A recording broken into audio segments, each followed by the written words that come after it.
Well, it's no fun to make mistakes. So mistakes can be painful. But it is true that mistakes can teach you things. They can teach you how to be awesome. Here's the Dreyfus model of skill acquisition. It shows journeying from highly moderated beginner to I don't know any rules, I just do it kind of expert. Dreyfus studied doctors, pilots, they all had the same experience. This deep thinker is Donald Rumsfeld. He introduced us to the theory of knowledge, the known knowns, the unknown unknowns, but he didn't mention the unknown knowns, the intuitive knowledge that we can't really express. So the secret to mastery, according to this Dreyfus guy, is you have to make mistakes. That's the fastest way to climb the ladder, making those mistakes. Now, you can't run out of quarters, you can't lose your job, you can't die, it makes you stop playing. But you also have to learn the lesson. And frankly, I don't know about you, but sometimes I even lose my car keys, so I don't know about remembering the lesson. I think my keys are, well, they're somewhere. So here's something, your memory is really malleable. If you're asked a question like, hey, how was that terrible night you had last night? How you reconstruct that memory is affected by how you're asked the question. Witnesses are notoriously unreliable. Just ask RoboCop. If you eat a frog in the morning, the rest of your day is going to be great. Just like first impressions always have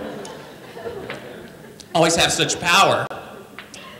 This early bias is something we always have. Our senses, they're always tricking us. I'm getting older now and I think of my mom's pie. Wow, why can't I get one like that? Well, because my senses actually change. So it's not only an illusion that can be fooled, but over time. How many people see the frog? Raise your hand. How many people see the horse? How many people think I'm lying that there's actually a horse? If you turn it 90 degrees, you can see it. Distractions are bad. If you look closely, you can see that this guy was texting. So it's really not a good idea. Just a public service announcement from McKnight Fort Collins. We also have hindsight bias. We think, oh, I should have known to sell that stock earlier. Oh, I should have known I could have switched jobs and made this. And that's what's important about this scientific method, being able to predict right down before you make a decision so that you can learn from it. If any of you are out there hiring managers, I'm going to hire the most confident guy. Well, this effect shows that people who don't know much are highly overconfident. You might watch out for that. The more you know, the more you're like, well, I don't know. Tarantino has some great perspective. We reason emotionally, and we reason with things that we're very familiar with personally, or that we've heard. The vaccine thing in California, where people told each other, it's exactly the same thing. And even if you didn't have emotion, looking at facts, look at this data set. They're all different, but all the stats come up the same. They all have the same mean, same variance, same covariance. The lines have the same slope. What the heck? You can't even trust your statistics. It's a trap. It's a confirmation trap. We always look for what confirms what I want to believe or what I already believe. We never look for the things that would disprove what we were looking for.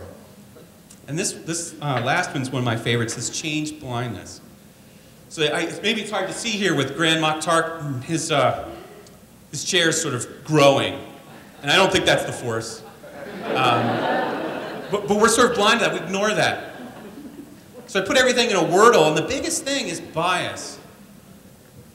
We have these innate biases that need to be accounted for.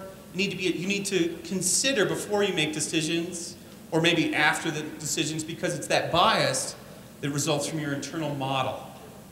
So all models are wrong, because they're not exactly reality, but they're often useful. And if you use your observations, your concepts, you can make decisions based on your values that will continually improve if you pay attention.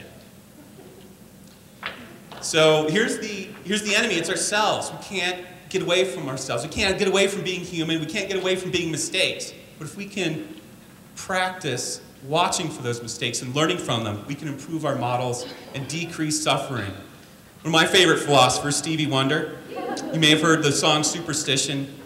He's totally right. So go out there, learn from your mistakes, and go be awesome.